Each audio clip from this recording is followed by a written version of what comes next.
Alhamdulillahirabbil alamin. Wassalatu wassalamu ala nabiyyina Muhammadin wa ala alihi wa sahbihi ajma'in, amma ba'd.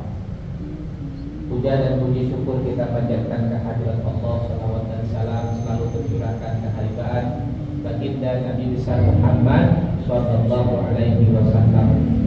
Alhamdulillah di malam Senin ini kita sama-sama bisa hadir di Masjid Al-Amin menunaikan sholat maghrib dilanjutkan dengan rutinitas kita setiap malam Senin rutinan. Mudah-mudahan senantiasa Allah memberikan kelimpahan keberkahan, pahala yang berlimpah untuk kita, para jamaah semuanya yang hadir maupun yang tidak hadir, dan juga kita doakan jamaah yang tidak hadir, yang sakit ataupun yang lagi diberikan kesibukan.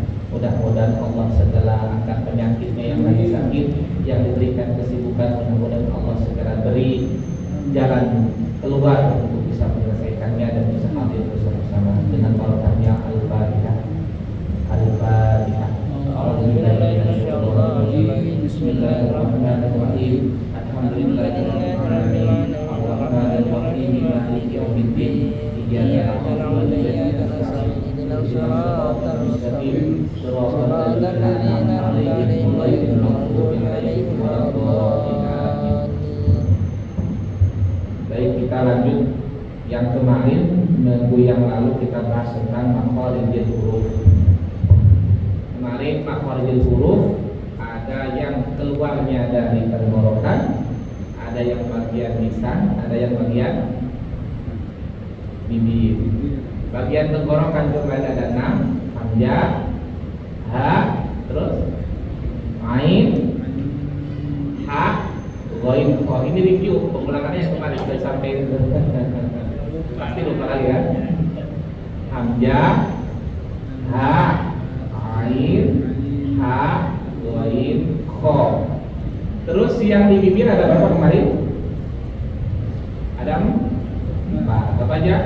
Fa, terus ya, boleh mim, terus ba, satu lagi waw, atau fa, waw, ba, mim. Ada 4. Berarti yang 6 di tenggorokan ditambah 4 yang di bagian lisan, bagian bibir, syifa, syifatayn. Berarti berapa? 6 tambah 4 10. Sisanya yang 18 kan 28. Itu yang 18 itu di bagian lisan atau bagian lidah. Yang di bagian lidah itu terbagi, ada yang bagian pangkal lidah, ada yang bagian tengah lidah, ada yang bagian ujung lidah, ada yang bagian pinggir lidah. Kebayang? Lidah nih, cara membunyikan huruf di bagian lidah itu terbagi. Yang pertama, hurufnya itu keluar di pangkal lidah. Berarti pangkalnya di ini ya, di dekat tenggorokan, pangkal lidah. Ada yang di keluarnya di bagian tengahnya lidah, yaitu tengah, pangkal, tengah. Setelah tengah, ujung, di bagian ujung. Dan yang keempat di bagian pinggir lidah. Apa ya? Di bagian lidah itu terbagi menjadi 4: pangkal, tengah lidah, ujung lidah, pinggir lidah. Nah, di bagian pangkal hurufnya cuma 2. Berapa? Cuma 2. Apa aja hurufnya? Qaf sama kaf. Udah cuma 2 aja bagian pangkal. Pangkal itu gampang ingatnya, cuma qaf sama kaf. Dari pangkal tadi ke tengah. Tengah hurufnya itu 3. 3 apa? Apa aja? Jim, shin, sama iya. Jim, shin, sama iya. Ingat. Jim, shin yang ada ketiknya itu sama iya. Itu makhrajnya keluarnya di tengah-tengah lidah. Ingat itu dulu. Terus berikutnya makhrajnya yang pinggir dulu biar lebih mudah. Karena pinggir hurufnya cuma 1. Apa? Apa? Do. Do yang shod ada titik. Do. Yang do itu makhrajnya keluarnya dihasilkan dari sentuhan lidah pinggir dengan gigi dirham. Ingat ya. Pangkal ada berapa? Dua. Apa aja? Tengah? Apa aja? Jim, shin, sama ya. Pinggir? Apa? Nah, yang sisanya itu berarti apa? 2, 3, 1 berapa? 2, 3, 1, 6. Sisanya berarti 12. Yang 12 itu ke-12 sisanya di bagian ujung lidah. Ini yang perlu diingat ada ini. Yang paling banyak berarti sekarang di bagian ujung lidah. Sisanya berapa? 2, 12. Oh iya. Nah, yang 12 yang pertama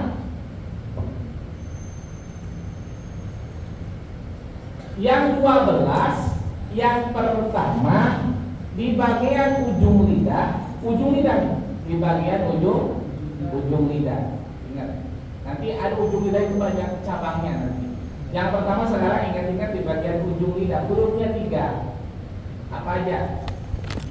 Ada yang pertama zai, ada sin kecil. Kalau tadi sin besar, ini sekarang sin kecil itu berarti yang tidak ada titiknya kan? Ya, paham nggak? Bedain antara sin kecil ya, sin kecil dan sin besar. Sin kecil yang tidak ada titiknya itu, sama yang terakhir short atau short, zai sama sin. Short, zai sama sin. 3. Berapa tadi? 12 dikurangi 3 tinggal 9. Itu bagian ujung lidah. Contohnya za, ujung lidah kan di tekanannya za, ujung lidahnya tidak nempel ke gigi, tidak nempel ke langit nadi, tidak. Za, so, itu kan yang berfungsi ujungnya lidah, dan ujungnya lidah tidak boleh nempel kemana-mana, ya kan? Coba so, nempel ke gigi. Nah. Berikutnya huruf apa tadi? Sin, sa, nempel ke ujung lidahnya. Terasa, sa. Itu yang bagian. Sekarang lanjut. Tinggal berapa sisanya? 9. Ya lagi. Yang berikutnya adalah ujung lidah nempel dengan ujung gigi depan atas. Ingat, kalau tadi ujung lidah tidak nempel, sekarang ujung lidahnya nempel dengan gigi atas. Ujung 2 gigi depan atas. Nempel ujung lidah. Hurufnya ada berapa? 3. Iya. Yang pertama adalah sa. Kalau sa nempel nggak coba? Sa. Nempel gigi atas. Ya pak yang ada titiknya 3 itu. Sa. Nempel kan? Beda dengan yang tadi yang ujung lidah sin. Jangan nempel kan kalau sin kan? Sa. Makanya kalau nyebut huruf sa tidak nempel giginya, berarti pasti akan berubah menjadi huruf sin. Berarti itu salah. Contohnya surat Ad-Duha itu yang akhir ayat itu gimana? Rob buka fahad dis. Kalau lepas itu ujung lidahnya nggak nempel ke gigi, pasti jadi sin. Maknanya pasti berubah. Kesalahan jalur. Fahad dis harus nempel. Coba semuanya. Fahad dis. Betul ya? Dis. Karena itu adalah bagian tempat keluarnya sah ujung lidah nempel dengan ujung gigi depan atas. Ada sah. Yang kedua ada huruf apa?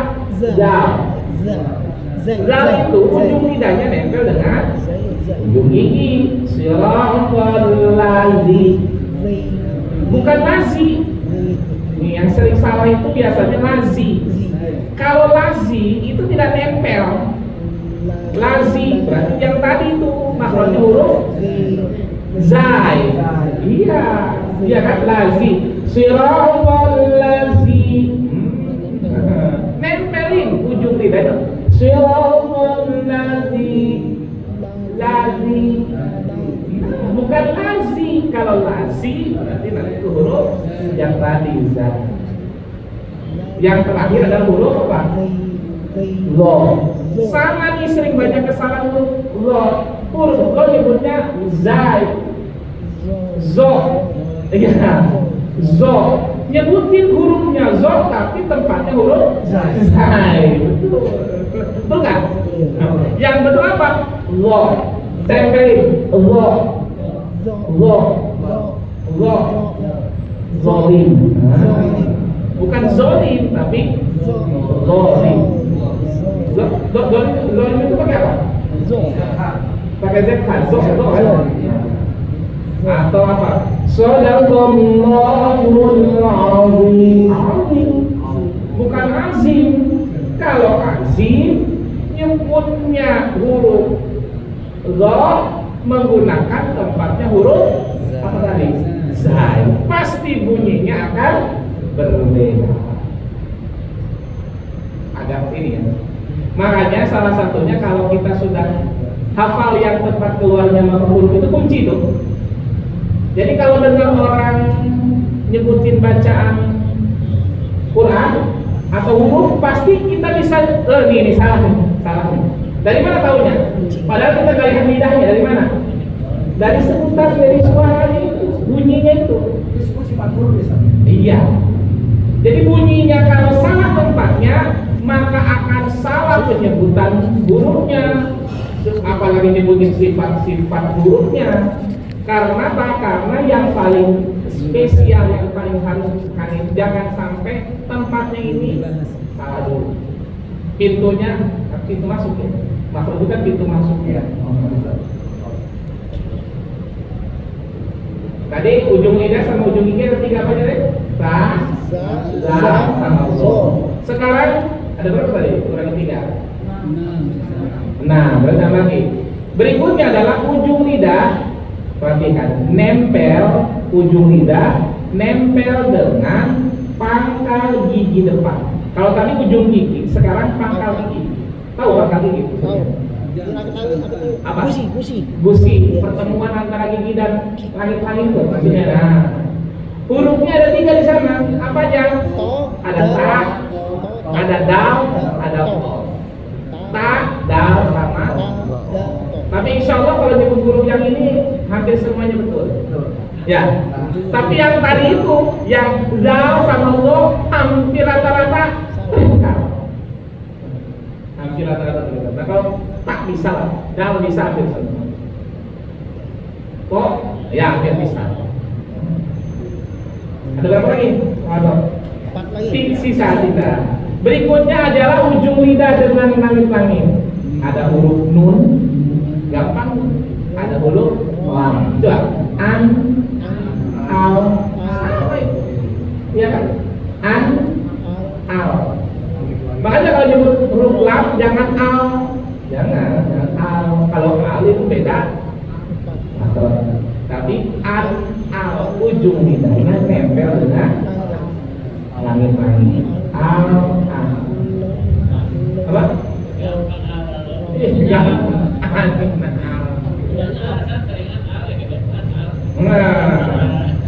Al-an saja, al-an.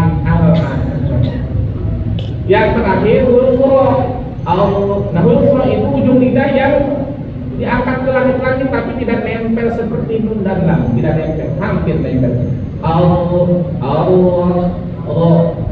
Coba ro. Beda dengan R-nya Indonesia ya, paling R. Rahman. Kalau R Indonesia itu lidahnya jadi angkat tinggi tuan. R ya. Kalau R-nya ini, Allah ini tafkhim, ininya diangkat lebih ke belakang. Ar-Rahman.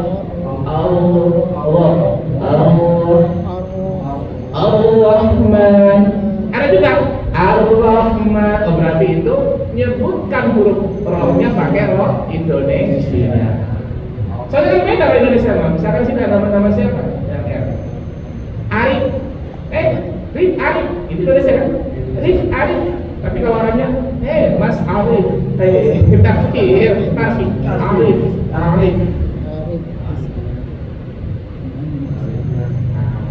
Sekilas tentang makhlidil huruf. Kita sudah pegang nanti ini dua kitab namanya Tuhfatul Atfal. Isinya tentang syair-syair kaidah ilmu tajwid.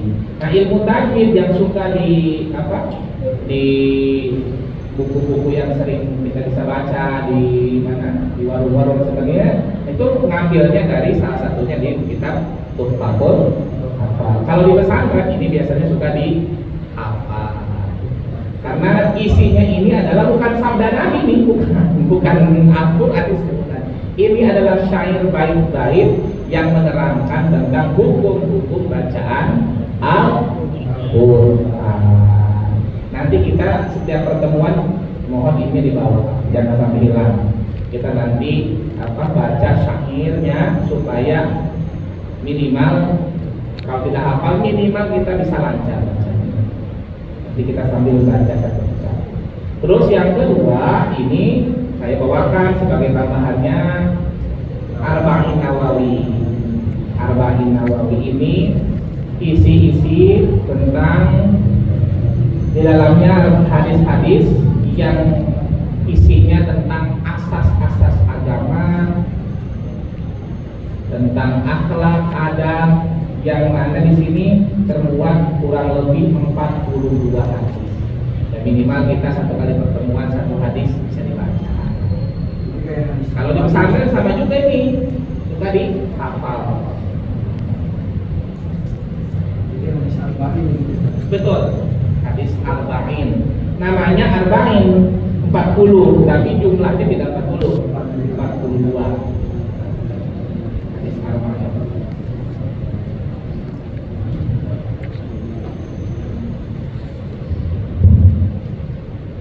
Baik, coba kita buka yang pertama. Tuh, Tuhfatul Atfal, halaman pertama.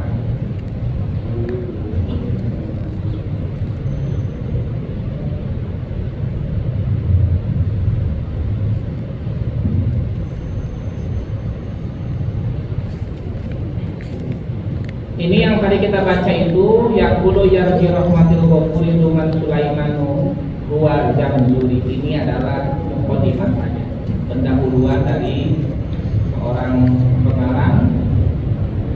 Namanya siapa yang mengarang kitab ini? Siapa namanya? Bukan, yang Tuhfatul Atfal. Syekh ada di Al-Ali Sulaiman. Namanya Syekh Sulaiman. Nah, Syekh Sulaiman ini mengarang kitab yang kecil ini supaya bisa kita jadikan sebagai panduan kita dalam belajar ilmu tajwid.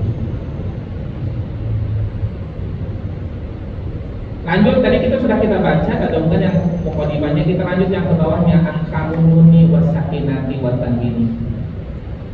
Halaman 1 bawahnya ya. Ketemu? Udah ya? Ahkamun nuni wasakinati wa tanwini. Ini tentang hukum atau bab yang menjelaskan tentang nun mati, nun sukun bahasa Arabnya atau bahasanya nun mati dan tanwin. Jadi maksudnya gini, ketika ada nun sukun atau tanwin dalam baca Al-Quran, atau ketika kita membaca lafaz Al-Quran, maka kita harus waspada dan hati. Karena kalau nun sukun dan tanwin ketemu, pasti itu akan ada hukum baca. Paham ya? Jadi ketika ada nun sukun dan tanwin itu harus waspada. Apa bunyinya nun sukun dan tanwin? Bunyi suaranya? Bukan, bunyi suaranya apa? Nun sukun bunyi suaranya gimana? Bunyi apa? N. Kalau tanwin apa? Sama N. Ya. Jadi yang berbunyi N itu harus hati-hati. Tanwin bunyinya apa? An.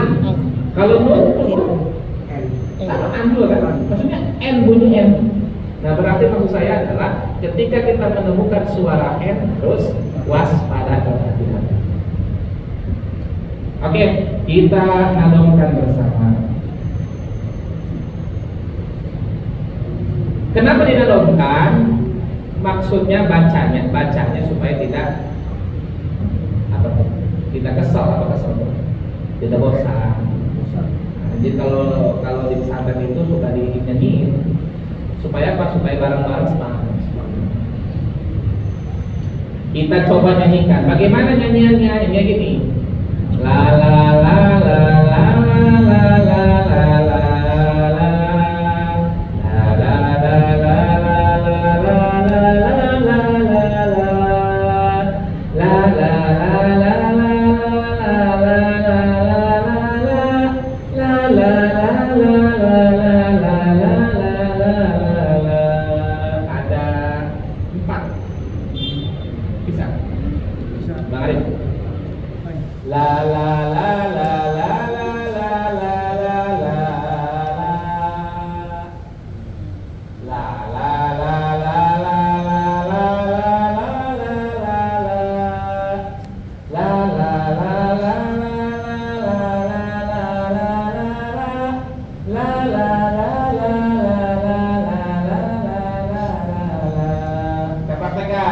Bait pertama, linduni intaskun walid tanwini arba'u ahkami fahus tabini fal awwalul izharu qabla ahrufi lil haqqi sittin rutibat fal ta'rifi. Ulangi. Linduni intaskun walid tanwini arba'u ahkami fahus tabini fal awwalun izharu qabla ahrufi lil halqi sittin rutibat fal ta'rifi. Bisa katanya, yang paling katanya dulu kuasain. Ulangi coba, 1, 2, 3. Linduni intaskun walid tanwini arba'u ahkami fahus tabini Fal awalun izharu qabla ahrufi lil halqi sittin rutibat fal ta'rifi. Lanjut berikutnya.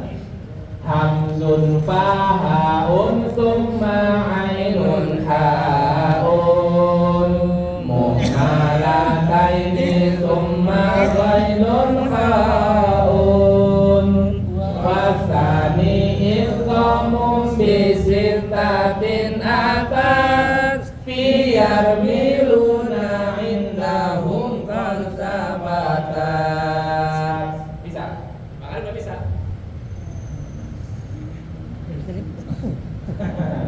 Lanjut dulu kalau gitu. Lakinnaha kismani kismun yudhama. Terus bihi bi ghunnatin biyam mu'lima illa iza kana bi kilmatin fala turgim ka dunya thumma sinwanin tala.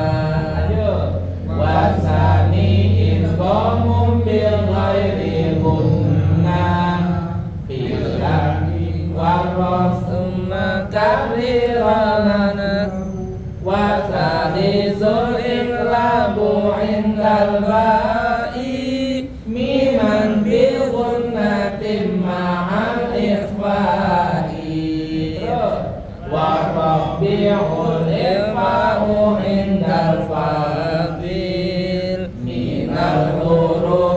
wajibun lil fadil fi khamsatin min ba'di ashrin ramzuha fi kirmi hadzal baiti qad tammantuha. Nah, kali ini kan lahir cuma satu baris. Nah, 2 kali ulang lagi satu baris. Sibzatana kam jada syaksun qad sama Tayyiban zidfitu kandang zaliman Sibdatana kam jada syaksun qad sama Dum tayyiban zid fi tuqam zaliman. Ini kita ambil satu bait untuk ngapalin nadanya dulu. Bait terakhir aja ini, biar satu baris udah dihafalin. Sidasana kan, bacaannya harus betul ya maksudnya ya. Sidasana kan jadasya sumpah sama dum thayyiban sidfitu kan zaliman. Sidasana kan jadasya sumpah sama dum thayyiban sidfitu kan zaliman. Ulangi. Sidasana kan jadasya sumpah sama dum thayyiban sidfitu kan zaliman. Sidasana kan jadasya sumpah sama dum thayyiban sidfitu kan zaliman. Ada ya coba nih. Tunggu. Ulangi. Sidasana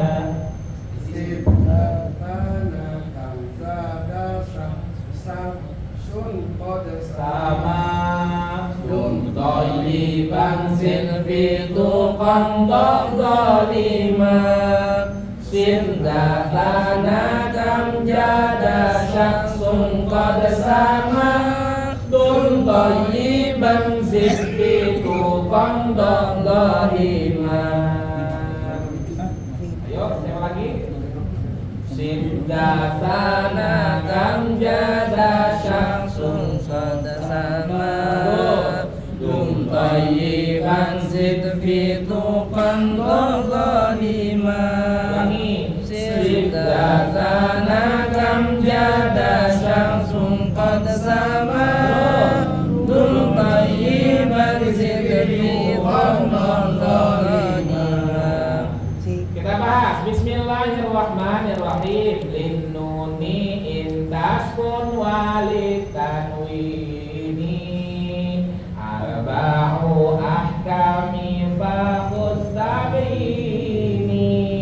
Jadi kalau ada nun mati dan tanwin, yang tadi nun mati dan tanwin, nun mati dan tanwin itu apa bunyinya? Apa tadi suara apa?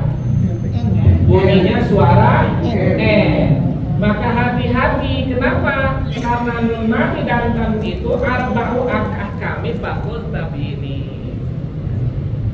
Kalau ketemu nun mati dan tanwin, nun mati tanwin ketemu dengan huruf yang 20 berapa? Hijayah 28 tadi itu, maka harus hati-hati karena arba'u ahkami fakhus tabini. Karena nun mati dan tanwin itu akan ketemu dengan 4 pembagian hukum. 4 apa? Pembagian hukum. Apa yang pertama? Fal awwalu idharu qabla ahrufi bil haqqi sittin rutibat farda ribi. Yang pertama, hukum yang pertama yang disebut dengan apa? Tahu kan idhar? Tahu. Kalau kita kan sering ngaji idhar. Idhar itu berarti apa? Jelas bil haqqi sittin, hurufnya ada berapa? Di sini ada 6 apa aja? Yang tahu kan? Alif itu hamzah, terus ain, terus ghain sama itu namanya disebut dengan huruf idhar, huruf al-halqu atau al-haq atau huruf yang ada di tenggorokan. Apa kalian bro? Coba sebutin. Hamzah, dari awal dulu lagi. Ain yang ketiga hurufnya. Hamzah. Tenggorokan, hamzah. Terus ain, terus ha, ghain, kha, hamzah. Lagi hamzah, ain, ha dulu, ha besar dulu, hamzah, ha, ain, ha, ghain, kha. Gimana berapa nih? Nah, Coba buka halaman berikutnya. Di sini disebutin hurufnya apa yang 6 tadi itu? Hurufnya adalah yang pertama hamzun. Hamzun fahaun summa ainun haun mumalataini summa ghainun khaun. Ini hurufnya ada berapa? Ini hurufnya ada 6. Hamzun, hamzah yang pertama, yang kedua adalah apa? Ha. Yang ketiga apa? Ain. Ain. Yang keempat adalah ha dulu. Mumalata ini baru. Yang keduanya lagi apa tuh?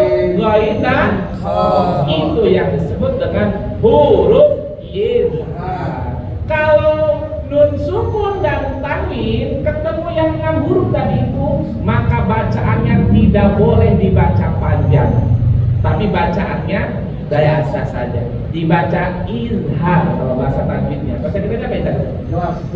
Jelas itu biasa aja, nggak boleh dibaca panjang.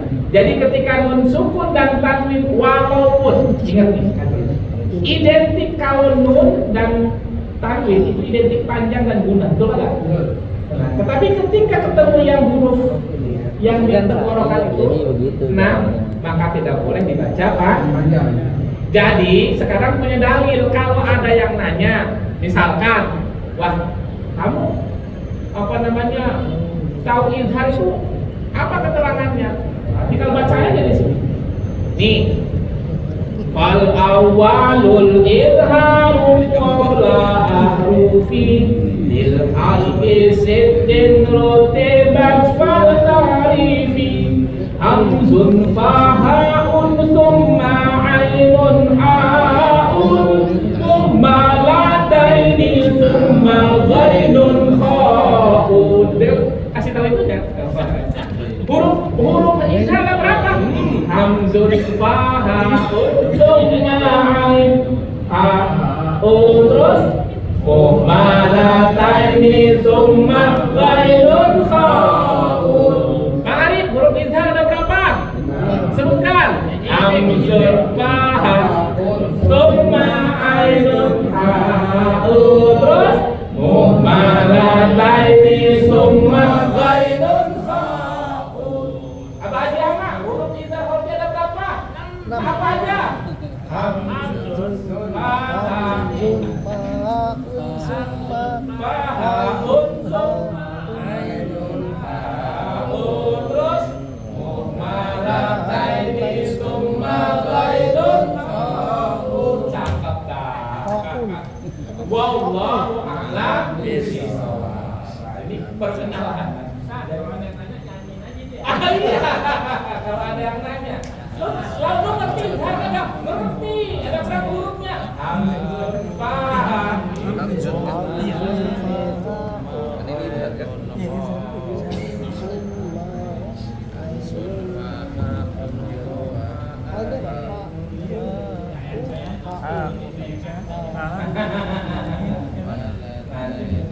Baik, berikutnya coba kita buka hadis. Baik. Ada waktu bisa ada berapa? Yang menit lagi kita satu hadis saja. Nah ini tambahan saja. Apa namanya nanti kalau kita malam Senin bisa jadi mungkin hanya itu satu hafal aja, bisa jadi kalau prakteknya di Quran.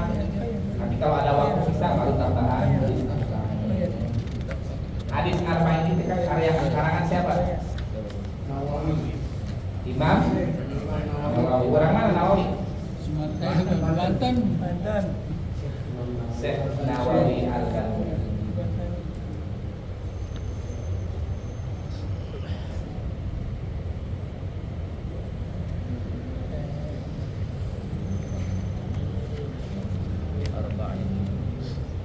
Baik, langsung saja ke halaman hadis pertama. Mukadimahnya kebanyakan. Nah, ini halaman 8.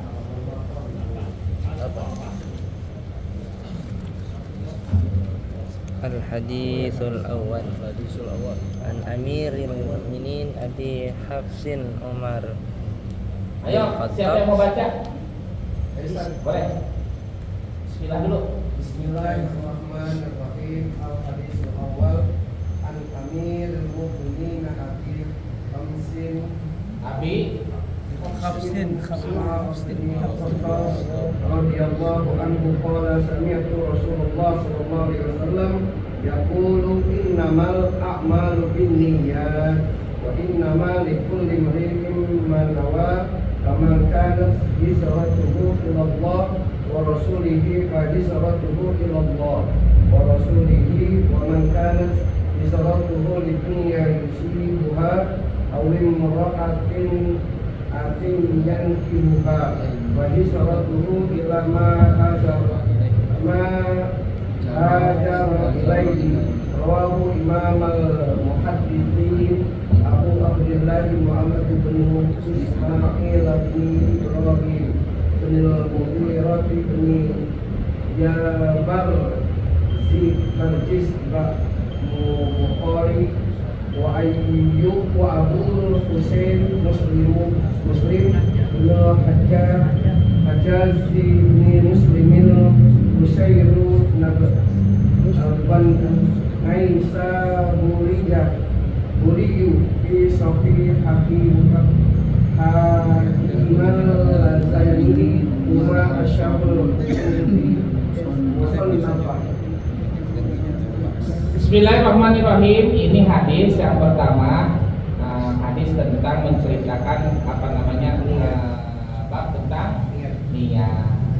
Innama a'malu binniyat. Sesungguhnya amal itu tergantung daripada niat. Amal berkaitan dengan usaha, dan usaha akan ada hasil. Berarti usaha hasil itu tergantung daripada ikat dalam hati. Kalau kita silaturahim, misalkan itu silaturahim, wah saya mau silaturahim sekalian mau sedekah. Sodakohnya ke rumah janda cantik, kira-kira bagaimana ini? Bang Arif, Bang Arif gimana tuh? Iya, niatnya mau sodakoh. Niat, kayaknya niat lisan doang sodakoh itu. Niat hati ada lagi. Jadi niat itu tergantung amal itu tergantung daripada niat. Karena dibohongin apapun, kalau niatnya bercabang pasti itu modusnya itu beda ya. Betul banget tuh. Ada itu modusnya. Makanya innama a'malu binniyat, karena sesungguhnya amal itu bergantung pada niat. Wa inna malikulli amri'in ma nawa, dan setiap manusia itu mendapatkan apa yang diniatkan. Jadi orang kalau mengerjakan sesuatu itu, insya Allah nanti akan usahanya itu, hasilnya itu akan mengikuti daripada niat Ada orang kuliah, niatnya apa? Saya ingin kuliah, ingin apa? Saya ingin menghilangkan status dari pengangguran. Kalau di rumah aja kan agak enak, baru ingin kuliah. Pasti itu kuliahnya biasanya itu kurang bener itu. Ngabisin uang, gitu kan. Ada yang rasa ingin kuliah, wah enak kalau itu keren, enak ditanggung oleh orang tua, wah enak lah, nggak jadi beban. Ada juga. Tapi ada yang kuliah tuh ingin prestasi, ingin belajar benar dan sebagainya. Orang seperti itu biasanya kelihatan dari amaliyahnya, dari usahanya dan sebagainya. Faman kana hijratuhu ila Allahi wa rasulihi, barang siapa yang hijrah itu ya berpindah dari hal yang bisa hal yang kurang baik itu ke baik, bisa hal yang tadinya tergantung pada statusnya. Ada orang yang pelajar yang tadinya hijrah malas-malasan berhijrah menjadi orang yang rajin belajar dan sebagainya. Ada orang yang tadinya bisnis kurang maksimal, bisnisnya jujurnya kurang dan sebagainya, timbangannya kurang, wah saya baru hijrah. Kalau nimbang saya pingin timbangannya betul, misalnya. Wah kalau saya jualan pingin apa adanya dan sebagainya. Hijrahnya itu karena Allah dan Rasulnya, bukan karena hijrahnya karena yang lain. Karena baca lagi, kalau yang cantik di Bang Arif kalau jualan apa gitu, yang cantik bisa dilebihkan. Kalau yang biasa dikurangi, nah itu adalah itu nggak boleh. Nggak boleh. Kira-kira boleh apa kagak Bang Arif? Bonus. Wow, sedekah. ya, sedekah. Jadi barang siapa yang hijrahnya itu ditunjukkan kepada Allah dan Rasulnya, maka hijrahnya itu akan berlangsung kepada Allah dan Rasulnya. Wa man kanat hijratuhu lidunya yusibuha aw imra'atin yankihuha fa hijratuhu ila ma hajara ilaihi. Dan siapa yang hijrahnya untuk mendapatkan kesenangan dunia. Nah, ini kesenangan berarti kesenangan itu selain daripada tadi untuk Allah dan atau menikahi seseorang perempuan katanya. Dengan niat karena dunia, maka hijrahnya berlangsung untuk mendapatkan keinginannya saja. Hanya keinginannya aja yang didapat, tidak mendapatkan niatnya karena Allah. Jadi makanya segala sesuatu itu betul-betul harus kita niatkan, apapun itu niatkan tata niat yang baik. Karena apa? Karena bagaimana kalau bisa karena Allah? Ya sedikit-sedikit lah. Kan kayak sedekah itu kan beda-beda sedekah itu kan. Katanya itu sedekah susah. Kalau sedekah, kalau hanya sedekah karena Allah bisa kurang semangat itu. Kalau kita sedekah nih karena Allah, biasanya itu kebanyakan orang kurang semangat. Tapi kalau sedekah ada niatan bercabang itu beda. Kayak saya nih kemarin nyalon politik. Itu semangat kemarin itu sedekah. Ada orang yang butuh apa, selain kantong kita ada tuh kita kasih tuh. Wah iya, saya ikhlas padahal bercabang itu. Tuh jangan. Tapi kalau kagak ada urusan perpolitikan itu, belum tentu itu begitu. Iya kan, kayak gitu aja gitu. Hah? Nah itu dia, makanya tergantung daripada niat. Makanya niat itu akan membawa sebuah motivasi yang lain-lain. Jadi kalau ketua DKM atau pengurus DKM, makanya penting itu memahami psikologi caleg. Gimana caranya? Jadi ngajaknya itu bukan hanya ya harus lillah, tapi ada yang lain yang bisa memotivasi orang semangat bersedekah, penghargaan. Wah, ini ada misalkan yang nyumbang ke masjid 20 juta untuk apa? Untuk AC misalkan. Oh, dibikinkan sertifikat pakai kayak yang kemarin Al-Aqsa itu, yang beli apa? Foto pakai figur dibikin.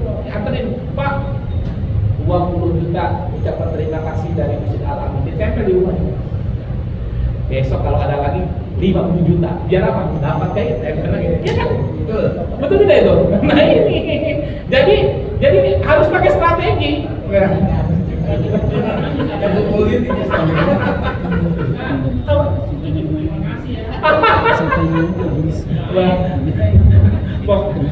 Ya karena kehidupan itu kan ya harus pakai ini, pakai dakwah. Rasul juga berdakwah dengan strategi. Masya Allah, kalau hanya syukur kasar lewat doang itu, besok kagak mau lagi kurang daya ininya, kurang daya apa namanya, daya pikirnya. Kan nambah tuh seperti kayak apa nih? Ini karpet dipajang di sana kan, sampai sekarang mau dihapus kan? Orang 10 juta, 15 juta. Ada pesan bangga ya? Iya. Kayak Bang Arif kalau sedekah apapun itu, kalau sedekahnya ya lila kurang semangat, tapi kalau ada yang lain, oh beda lagi Bang Arif ya. Masya Allah. Mudah-mudahan kita semuanya diberikan oleh Allah Subhanahu wa taala keistiqomahan dalam ketaatan kepada Allah Subhanahu wa taala. Mudah-mudahan di depan kita bisa hadir kembali. Kita akhiri dengan doa Fadlil Quran untuk mendapat keberkahan. Allahumma as'alna bil Quran waj'al lana imama wa nura wa huda wa rahmah. Allahumma zakirna minhu ma nasina wa 'allimna minhu